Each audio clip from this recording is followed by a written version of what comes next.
Chemin de vie, mission de vie, quelle est la différence ou encore le lien? Comment savoir si je suis sur le bon chemin ou encore quelle est ma mission de vie? Je réponds à toutes ces questions tout de suite. Alors le chemin de vie, qu'est-ce que c'est? On pourrait imaginer un chemin linéaire, une route, qui commencerait le jour de votre naissance et se terminerait le jour de votre mort. Ce chemin, au fur et à mesure de votre croissance, de votre évolution, vous vous rendez compte qu'il a des stops, des cédés le passage, des intersections. Et que même sur ce chemin, lors des intersections, d'autres chemins se croisent et des gens participent à votre parcours de vie. Pourquoi est-ce que sur ce chemin linéaire, il y a des stops, des cédés de passage, des intersections et qu'on rencontre des gens?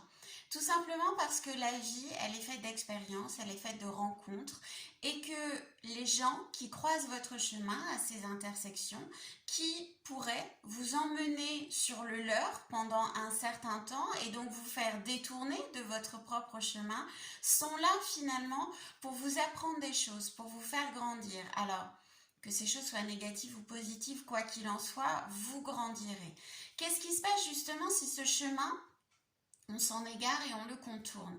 Eh bien, au même titre que votre GPS, lorsque vous vous trompez de route, votre âme va recalculer l'itinéraire et sur ce nouveau chemin que vous avez pris, eh bien, vous allez rencontrer une fois de plus un stop, un cédé passage, une intersection et des gens qui vont vous ramener, ou des événements, qui vont vous ramener vers votre chemin de vie.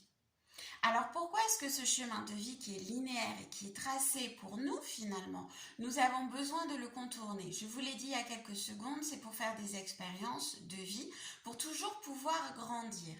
Là où ça devient problématique, c'est lorsque finalement on contourne, on contourne, on contourne et on prend différents chemins et on finit par perdre celui qui nous est destiné. Ce chemin, il nous est destiné pourquoi? Parce que c'est sur celui-ci que nous avons l'épanouissement total sur toute notre vie. Mais si nous faisions toujours la même route de notre naissance jusqu'à notre mort, ce serait quand même triste. Nous ferions jamais de rencontres, nous ferions jamais d'expériences, nous ferions jamais nous ne grandirions jamais finalement. Or, le but ultime d'une vie, c'est de faire des expériences, de grandir, d'évoluer, de rencontrer des gens. Le chemin de vie, c'est certes un chemin qui est tracé de votre naissance jusqu'à votre mort, mais vous avez votre libre arbitre pour le contourner, pour faire des expériences de vie et pour y revenir au moment qui sera le bon pour vous. C'est-à-dire au moment où vous aurez compris qu'il n'y a que l'épanouissement total, le vôtre, qui ne se trouve que sur ce chemin de vie. Maintenant que vous avez compris ce qu'est le chemin de vie, nous allons parler de la mission de vie. Tout d'abord, j'aimerais dire que si nous avons une mission commune, c'est d'être heureux. Notre première mission de vie, c'est d'être heureux. Une personne a réussi sa vie quand elle est heureuse. Elle est heureuse dans tous les domaines. Très souvent, on associe la mission de vie à une profession. Pourquoi? Parce que la mission de vie, c'est un talent, un don inné que l'on a en soi depuis toujours et qu'à un moment donné de notre vie, nous sommes prêts à le mettre en lumière pour pouvoir vivre finalement de ce don, mais on n'en est pas obligé, hein. Et le mettre au service des autres. Donc ce don, ce talent, vous connaissez certainement l'expression on a tous un talent, et bien c'est ça. C'est-à-dire c'est quelque chose qui est inné en vous. Donc ça peut être la musique, ça peut être le côté scientifique, ça peut être bien évidemment le côté spirituel, mais ça peut être tout un tas de choses. Imaginons par exemple que vous êtes une jeune personne qui cherche son orientation professionnelle. Et puis, vous avez toujours aimé travailler le bois, peut-être même que avec votre grand-père, je dis n'importe quoi, mais avec votre grand-père, vous aimiez bricoler dans son garage. Et puis, c'est quelque chose finalement qui a germé en vous, c'est quelque chose que vous aimez faire. Et voilà, votre orientation professionnelle arrive et puis vous vous dites, voilà, moi j'aimerais bien en fait être menuisier ou ébéniste, je voudrais travailler le bois, ou sculpteur, enfin qu'importe. Donc vous allez vous orienter au niveau de l'école pour apprendre finalement ce métier de menuisier, d'ébéniste, et puis vous allez apprendre à travailler le bois. Donc, par rapport aux personnes qui vont croiser votre chemin, vous aurez des maîtres d'apprentissage, de futurs patrons, et vous allez prendre tout finalement, ce que vous apprenez, vous allez prendre ce qui vous intéresse, et puis vous allez faire les choses à votre façon, avec des petites graines qui ont été semées d'apprentissage, qui ont été semées, et vous allez mélanger tout ça, et avec ce don, ce talent inné, vous allez commencer à le mettre au service de l'autre, mais à votre façon, à votre manière. Pourquoi est-ce que cette mission de vie prend sens au niveau professionnel? C'est qu'à un moment donné de votre vie, vous trouvez votre propre légitimité, votre propre talent commence à se mettre en lumière.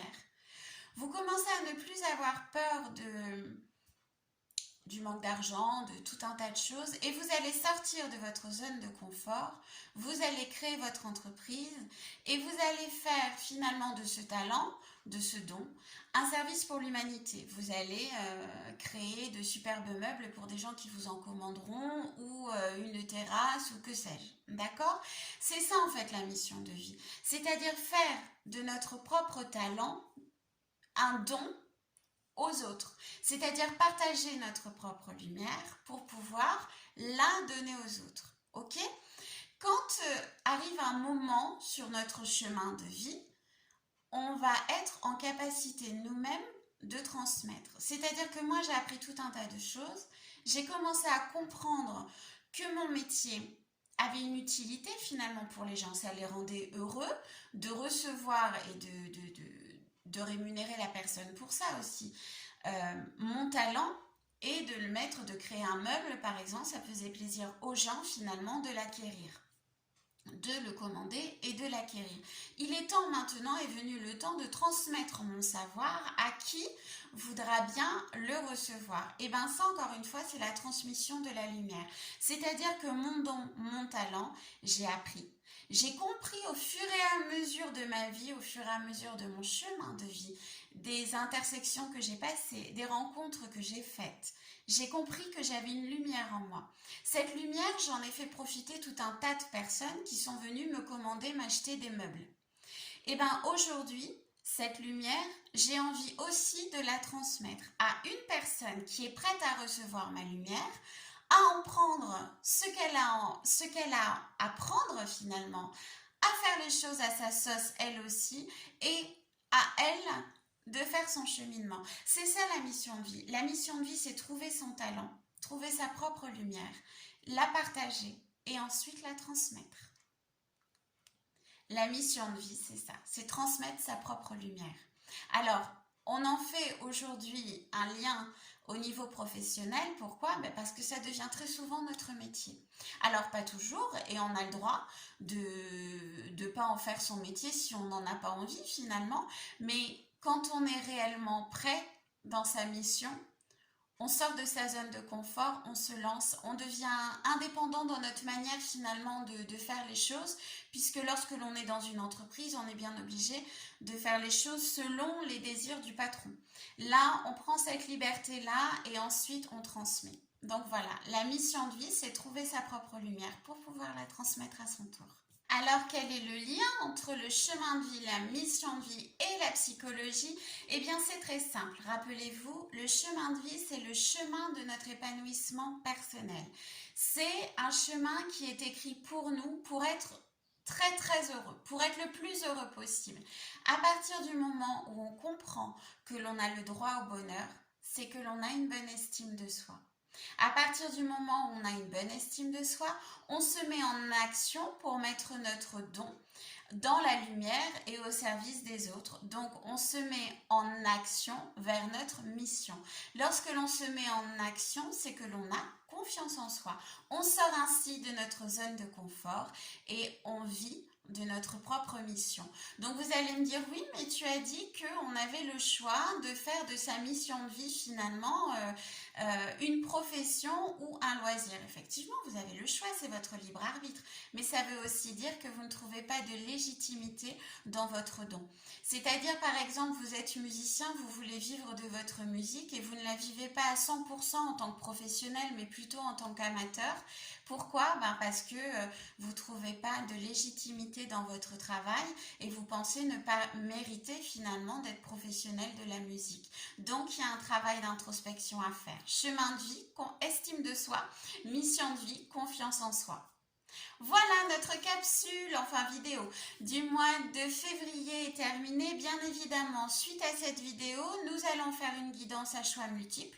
On se laissera porter par les messages qui nous sont amenés. Et suite à cette guidance, eh bien, nous ferons un soin énergétique que je vous posterai. Les 3 vidéos le même jour pour pouvoir travailler sur vous, toujours dans le but de vous épanouir. Je vous fais de très gros bisous et je vous dis à très vite. Au revoir!